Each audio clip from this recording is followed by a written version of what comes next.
है लिखा है अलवी। अलवी के लिए क्या करना पड़ेगा, हमें ए बैठाना पड़ेगा। क्या बैठाना पड़ेगा, ए। तो ए से हो गया अ।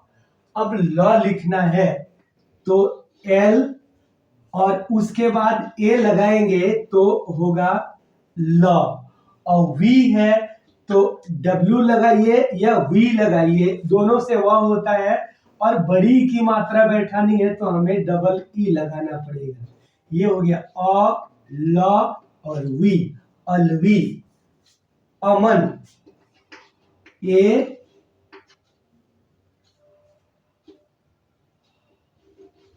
एम से म, लेकिन आधा म, इसलिए हमें लिखना पड़ेगा ये। तो अ म और एन से न, लेकिन आधा न, इसलिए हमें लिखना पड़ेगा ये अ म न, अ म न, अमन। आरिज, अब आरिज के लिए हमें क्या लिखना पड़ेगा, डबल ए, क्योंकि डबल ए से आ होता है। तो आर से र और आई से छोटी की मात्रा तो री, और जे से ज, जे से ज। तो और उसमें जे से आधा ज, इसलिए ए की मात्रा यानी ए। तो ये हुआ आरिज। रोहन, आर ए से र, एच से ह और एन से न। तो ऐसा हो गया रो, आर ओ से रो, यानी आर में ओ की मात्रा बैठाई गई तो रो, और एच ए से ह और एन ए से न। तो ये हो गया रो ह न, रो ह न। रिजवान, आर हमने लिखा आर और आई से छोटी की मात्रा तो हो गया री। ज, ज के लिए हम जे का प्रयोग करते हैं, जे, और इसके लिए ए डालना पड़ेगा स्वर। और व के लिए हम डब्ल्यू भी लगा सकते हैं और वी भी लगा सकते हैं। और आ की मात्रा के लिए डबल ए, और एन के लिए एन, न के लिए एन, और यहाँ ए। तो आपने देखा आर आई के लिए, री के लिए आर आई, ज के लिए जे ए, वा के लिए वी डबल ए, और एन के न के लिए एन ए। तो री, ज, वा और न। तो ये हो गया रिजवान। साहिल, एस से सौ और आ की मात्रा बिठानी है इसलिए डबल ए, एच से ह और आई से छोटी की मात्रा साही, और एल से ल और ए डाल दिए हमने, तो ये हो गया सा ही ल। अब इसे ला नहीं पढ़ेंगे, इसलिए ना ला नहीं पढ़ेंगे कि ला पढ़ने के लिए एक और ए की जरूरत होगी, इसको ला पढ़ेंगे। साहिल, जावेद, जे से जौ, डबल ए से आ की मात्रा, व के लिए वी लगा दीजिए, ए की मात्रा है तो ये ई लगा दीजिए, क्योंकि ई ए की मात्रा। अब द है तो डी से द भी होता है, उसमें ए लगाना पड़ेगा। तो ये हो गया जा वे द, जावेद। अब्दुल, तो यहां ए और ये बी। अब यहां हमें ए नहीं लगाना है, क्यों नहीं लगाना है कि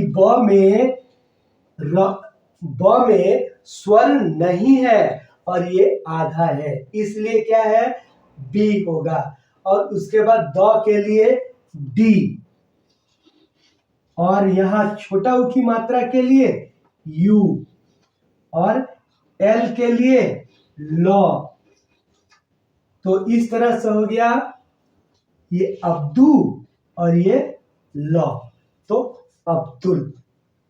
अब लोग पढ़ते हैं अब्दुल्ला, लेकिन ये गलत है, अब्दुल है और यह भी अब्दुल है। इस तरह से आप कुछ नाम सीख गए। आजकल जो लिखावटें चल रही है उसमें साउंड हिंदी का होता है और जो अक्षर होते हैं या लेटर होते हैं वो रोमन का होता है, यानी अंग्रेजी का होता है।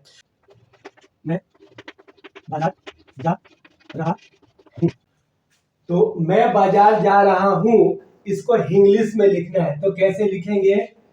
MAI और N, मैं, तो मैं हो गया, M से म, AI से ऐ की मात्रा और N से बिंदु, तो मैं। और बाजार का क्या होगा? BAAJAR, बाजार। और जा का JAA, जा। रहा का RAHAA, रहा।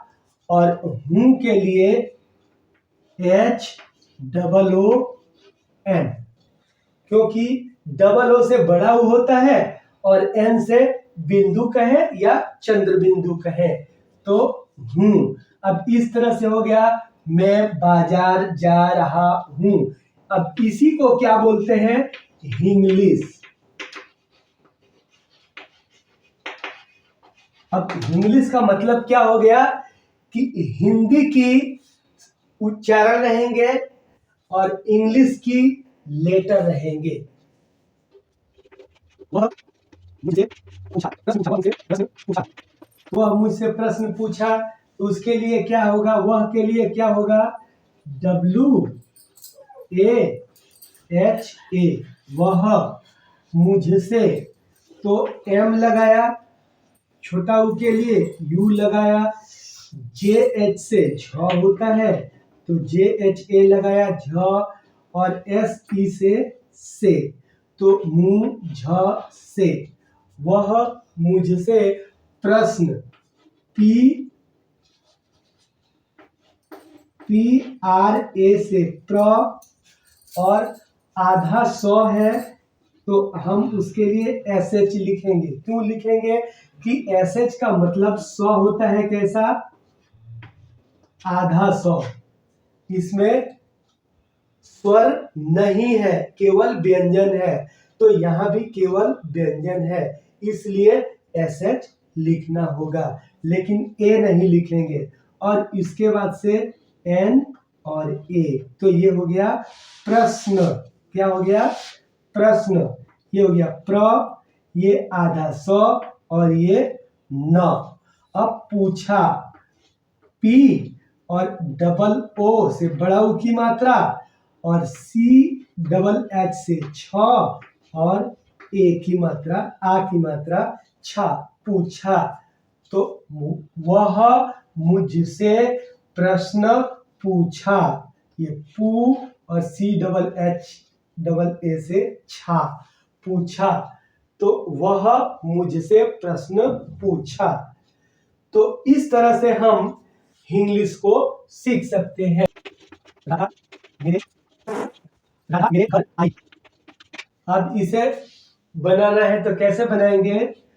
RA से र, एक और A लगाया, आ की मात्रा रा, DH से ध और इसमें स्वर लगा दिया राधा। अब मेरे, M से म, E से A की मात्रा, R से र, E से A की मात्रा, मेरे। घर के लिए G से ग और GH से घ और स्वर लगा दिया घ और RA, घर, मेरे घर।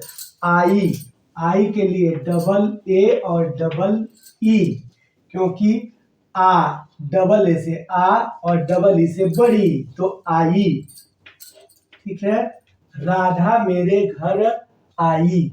अब ये RAADHA, रा और धा। मे रे घ र। तो इस तरह से आप देख रहे हैं कि एक एक सिलेबल को, जैसे रा एक सिलेबल, धा एक सिलेबल, ऐसे एक एक सिलेबल यहाँ पे मैच हो रहे हैं और इस तरह से मैचिंग करके हमें लिखना है। तो प्लीज आप इसी तरह से मात्राओं को बिठाया करें और प्रैक्टिस करें ताकि आपकी इंग्लिश भी गलत ना हो। आप अगर इंग्लिश भी लिखते हैं तो इंग्लिश परफेक्ट हो कि दूसरे भी आसानी से समझ जाए कि क्या लिखा हुआ है। अब आप लिखते हैं राधा को RADHA, तो ये हो गया आर से र और ये हो गया ध। अब लिखते हैं रध, क्या लिखते हैं रध, देखिए अलग अलग कीजिए, ये र और ये ध। अब RA से र और DHA से ध, तो आप लिखते हैं रध और पढ़ते हैं राधा। तो यह कहां तक सही है? तो इन गलतियों से हमें बाहर आना है। राधा नहीं लिखना है, हमें राधा लिखना है। तो ये राधा सही है, ये राधा सही नहीं है।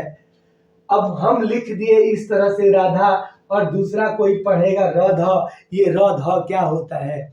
तो यहाँ पे हमारी छोटी छोटी गलतियां बड़े गलतियों की तरफ ले जाती है।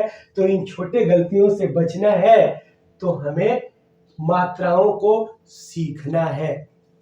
तो गाइज इन मात्राओं से बचें और शुद्ध साफ सुंदर लिखने की कोशिश करें। अगर वीडियो अच्छी लगती है तो प्लीज इसे लाइक करें, सब्सक्राइब करें, अपने दोस्तों में शेयर करें ताकि आप भी शुद्ध इंग्लिश सीखें और आपके दोस्त मित्र साथी भी सही शुद्ध इंग्लिश सीखें। फिर मिलते हैं अगले वीडियो में एक नए